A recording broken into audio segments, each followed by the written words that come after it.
for success. All eyes will be very... This is laning stage Pengo things. Does have the Salve and Tango, so can sustain his way through this one a little bit, but is going to remain a difficult lane for him. And you mentioned mentioned FNATIC. They've shown like a more passive farm-oriented gameplay. Perhaps something that's going to come out here again. DJ, hold that thought, is juking it out with Whitemon and getting the better of him. Just going at him. Doesn't have a shield crash for a couple of seconds. Now with the PA rotating, and DJ actually in some trouble. Has the stick charges. Another shield crash coming out, but Gabby's trying to get him with the dagger. DJ just juking around a couple of trees, but eventually they catch wind of him. Jabs gets the gush out. Gabby's going to get low, but has a blink strike to get himself away, and even gets some creeps on the way out. So nicely done by T1. He is looking for a kill up top. Can he finish off Whitemon? Doesn't look like he's going to get this one. Maybe hiding in the trees. Another shield crash. He gets him just in time with the swashbuckle. Shield crash comes back up, and Gabby gets the kill, but with that shield crash damage, is that enough for Jabs? It doesn't look like he's going to be able to bring down Gabby, so 1-for-1 trade in the top.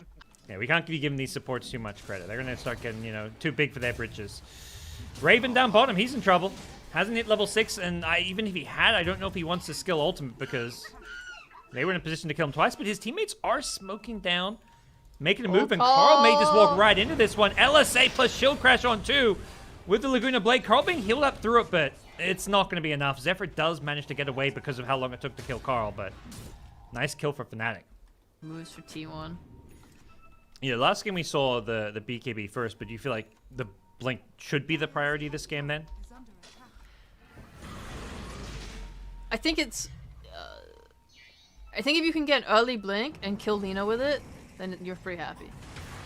DJ, Rolling Thunder is looking to start a fight here perhaps. They've got the Ravage, but will need a Soul Ring or some Magic Wand charges. Jabs charging in forward. Goes into a Static Storm, but walks his way out of it, then sets up a Ravage on a 2. Followed up with an LSA Laguna Blade. They take out the Leshrac before the Aya Relocate save can come into play. Jabs does end up going down to the GoDz Rebuke, as Cuckoo needs to get out himself, but the right clicks from the Lina going to get outplayed by the armlet toggles. Nicely done by Cuckoo to keep himself alive there, as FNATIC lose 2 despite getting off a decent Ravage, but they kill off the big hero in the Leshrac. BKB, then she can just be kited extremely easily by Ravage rolls, the stuns. Those rolls controlling Disruptor now. Poor Whitemon just going for a little D-Ward mission, and DJ says, okay, I'll take that kill. And I actually really like this difficulty of... Oh, they're firing more. Whoops. yeah, that's all right. Raven, they got that reincarnation without much effort, but Jabs is set up for a perfect 3-man Ravage, but the follow-up damage wasn't there, and Armel in the arena has to BKB just get himself out of that one, and DJ will not have an escape himself, so FNATIC get caught too deep, and they're being chased down. Relocate after Armel. He's got an Aegis, but he's got no more BKB, can't get to the Invis rune. He's going to lose his first life and probably his second. No BKB for 60. They're tipping him. They know his fate. Armel, he's dead, left to the Sharks as T1 clean up. Just easily bust. FNATIC want to make a move before that happened. Carl on the front line is going to get blinked on by Raven. The Sun follows up with the Rolling Thunder on through. He's inside the arena. This is perhaps perfect for DJ with the Ravage there as well. They can't finish off the left, but instead they find the better target in the Io. Take away the save and the sustain. Carl in the front lane's got a lot of heal himself with the Eternal Shroud plus Essence Ring, but needs to be careful. He's in some trouble now. The Laguna Blade, the burst damage is too much for him to handle, but they've lost 2 in return. But without a BKB anymore on Gabby's PA, it does feel like FNATIC have the edge here as they're chasing. They're looking for more. Another blink on this Wraith King will allow him to chase down some of these heroes, but the Thunderstrike prevents that blink from coming up. So nicely done by T1 to prevent FNATIC getting any more kills. So it's a 2-for-2 in the end. They seem to think that they're not really dependent. They are smoked up and going. Oh, they do Their have arena's already up. back up, yeah. Wow. They see Armel, but he's got BKB, so this could be a game of reaction time if they go on him. They get the glimpse back. He's not going to... Okay, he gets glimpse and BKBs. Post-glimpse, Gabby blinks in with a BKB of his own. They want this Armel Lina. He gets back to the safety of his tower, but now with Gabby blinking in, but his BKB wearing off means Armel is still alive for now. Rolling Thunder from DJ. He misses Gabby, unfortunately, and Armel now in trouble, but gets glimmered up. Gets still hit by the Split Earth. The AoE damage from the Pulse Nova is going to be enough to finish him off, but caught under the tower is Carl on the Lesser, but he's got plenty of heals with the Eye to back him up, and DJ can't do anything about it, even with the roll-up. Not enough damage coming out of FNATIC for now. They're going to buy back the lead and try to turn this fight as Carl goes for... Well, he can't really get out of this one. Raven going to chop him up with his big cleaver, and it does end up turning out okay for FNATIC, but did cost them a Lina buyback. Nice. I love that pairing. They're just smoking again on T1. They just know, like, we just go, we kill Lina, we get so much. Well, they've got the shard now on this PA, so they see this tide. Can they break him? Gabby goes blinking in, and ooh boy, Rest in pieces. Melted, absolutely melted.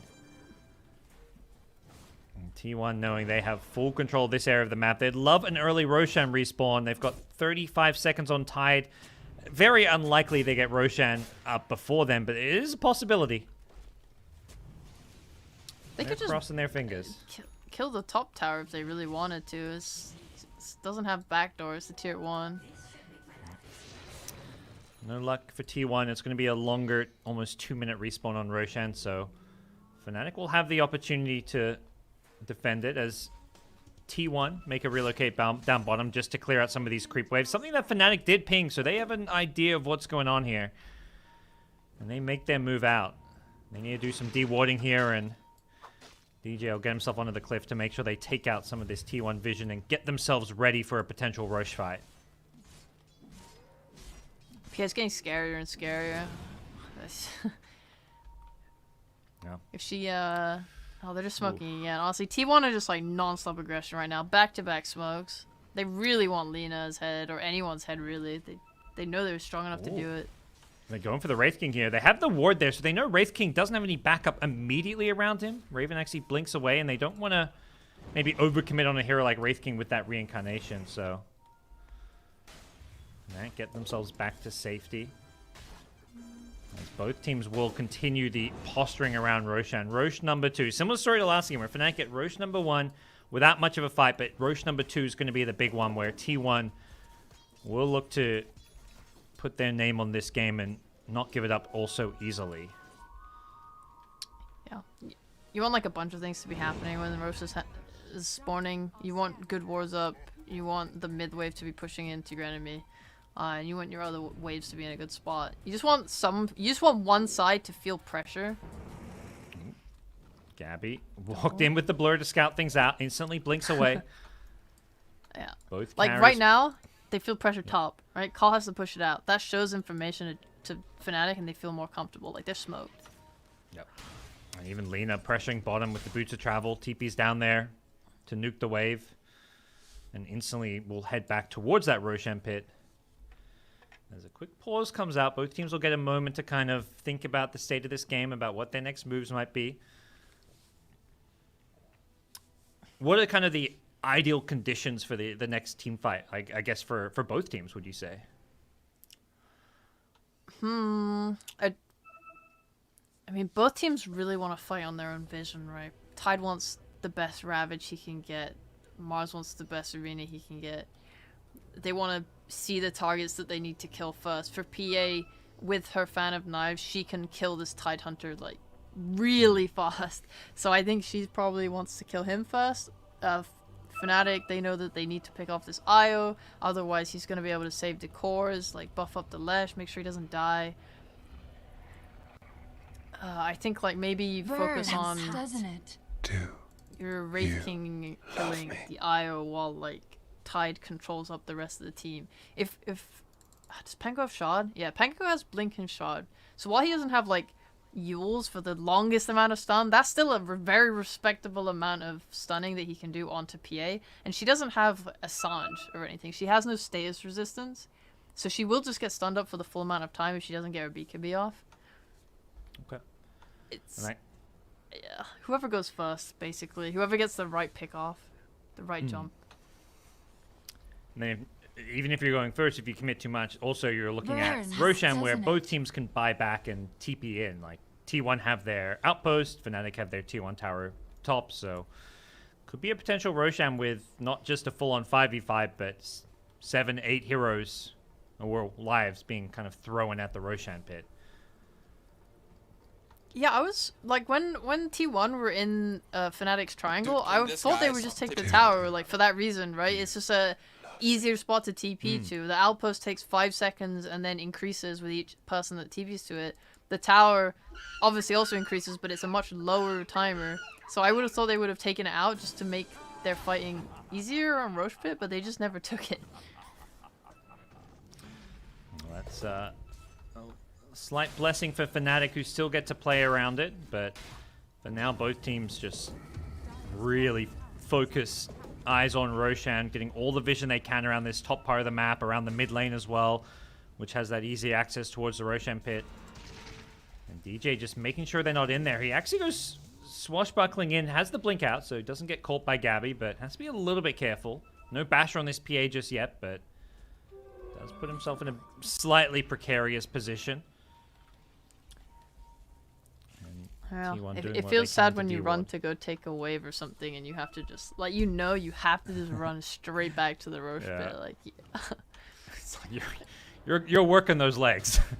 yeah. And putting in some good fitness. Just doing more cardio than hero killing, it seems, for these two teams. Double damage comes out. That's always a big run around the Roshan pit, and Raven knows that a double damage PA could be disastrous. He gets glimpsed back here. They perhaps think this is an opening to go on Raven, but he's still got the DD if he wants to turn and fight. Pops the BKB, wants to go on Cuckoo. He's doing a lot of right-click damage. The IO save comes a little bit too late. The Rolling Thunder also stops the relocate out. They've got the IO as well. Raven making great use of the double damage, and T1 thought they could deal with the Wraith King. They kill him off once, and the double buyback coming in now as well. Raven doesn't have BKB. He may just die a second time if he's not careful. Gabby knows this. He gets glimmered up, but they've got the dust to scout him out, and now Raven going to go down without buyback.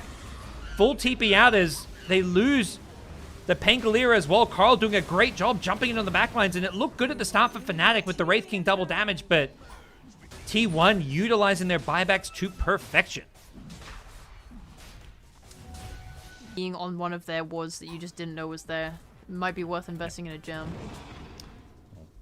FNATIC is smoked up. They're looking to make their play around this mid lane. The PA throwing daggers from the high ground. Carl showing himself as Raven goes blinking in. They have the Rolling Thunder throw it up. They're going to get a nice Ravage on a 2. Blinking in was the Mars. He got caught in that Ravage instantly. Does get the BKB off before the Rolling Thunder stun does hit him. So Cuckoo gets back to safety. Even spears the Wraith King into an arena here. And it looks like FNATIC are going to be forced back. Not finding the Mars kill, but the Leshrac kill was a nice, juicy one for them to find. That puts them in a really good spot here. But T1 are pressing forward, invading this enemy triangle. DJ is there to scout out the smoke, instantly blinks away, as well as the swashbuckle as PA tries to jump a different target, but unable to connect. But they found DJ. He's got the A on disc, but he does get off the Rolling Thunder. Gonna use that just defensively, but now he hasn't got it for a potential team fight, but he's gonna go back in. Goes on Cole with the Lena follow-up. Where's the IO? It's too late. They've lost the Leshrac before the fights even began. Gabby goes blinking with a BKB, but RML just going to BKB and walk out of this arena. He looks to turn and fight. They've lost the Wraith King's first life, but can they get his second? I don't think so. Not without the BKBs. They've already committed the PAs, and as a result, Ravage catches 4. Cuckoo refreshes, gets another arena, spears the Lena into this one. RML getting low, has the Glimmer Cape to help him out a little bit. He's still alive, just barely. His sliver of health is enough for him to get a 3rd kill. But FNATIC, they're still cleaning up. Zephyr with a nice TP out somehow. And Cuckoo also keeps himself alive, but a huge teamfight victory. They bait out the BKBs, and what a Ravage from Jabs. PA fighting into triple Ravage without BKB is just a death sentence. But now with BKB coming back up, Gabby goes in. The Ravage doesn't hit the PA. That's the BKB. The break is there. The second Ravage also dodged by the BKB, so double Ravage gets dealt with, and DJ comes in looking for some targets to go on. Finds Gabby's PA now, getting the chain stun off, but there's no follow-up damage, so he's just going to be forced to retreat here. DJ helped out by the ice path from Januel. Still? Oh, unfortunately, T1 smoke going to be foiled by putting this observer ward, revealing the fact they were smoked up, I believe. You put that ward next to an enemy sentry, and they know exactly what's going on, and FNATIC are going to smoke right into them. They lead the charge with Raven, who's got an Abyssal Blade. He goes on Whitemon initially. They get the Ravage onto a couple here. The IO, he's been caught by this one. Pops the A on disc, gets out of it a little bit. He's still healing up Gabby on the PA, who does end up getting the BKB off, and now he's cleaving through them all the time. Ends up going down, does buy back instantly. May have another Ravage with the shard. Yeah, you betcha. He's got another Ravage to play around. Have they got the damage to follow this one up? He's going to have a Ravage on everyone. Catches out 3. Only Cuckoo BKBs. Can they bring down this IO to start things off?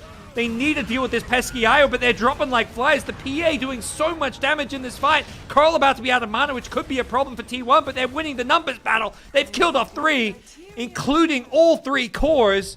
Only the supports remain, and FNATIC just didn't have the damage to kill some of these heroes. Somehow the IO just never died in that fight. I guess it's a problem if the rest of the heroes also need to be dealt with, right? Cuckoo has 2 arenas. Yep. Even this, I mean, Leshrac being ignored, Carl will happily dish out a buttload of damage in the fight. Level 28, 4.5k health with the overwhelming blink. It's not just Gabby who's a threat in these team fights, but we'll see what the response from FNATIC is going to be. Gabby going to press forward with that Aegis in hand. Looking in is Raven, but yeah, the insta-split Earth is there. Just trying to keep them off the tier 4 towers, but you can't let them chip away at this one. As we saw last game, like, you can hold your own and not lose a team fight, but eventually the throne will just go down if you're not careful. Yeah. Level 25 Edict does a lot of damage. They jump in on the backline. DJ gets the roll up. They're trying to deal with this PA, but he gets relocated out back to safety for now. Can they take the continued fight here? Carl on the front lanes on the left side, getting brought pretty low here. He gets the Lina BKB off just in time, but he can't do damage through the arena. Now Raven on the Wraith King doesn't have the respawn. Ravage finally comes out, but it's too late to keep the Wraith King alive, and the second Ravage just going to need to be thrown in a second here. Jabs is about to go down if he's not careful. He gets the Ravage off, but they're just losing steam here, and they GG out knowing it's all over for them. Without the Wraith King, they don't have the damage, and T1 get a 3-2 victory.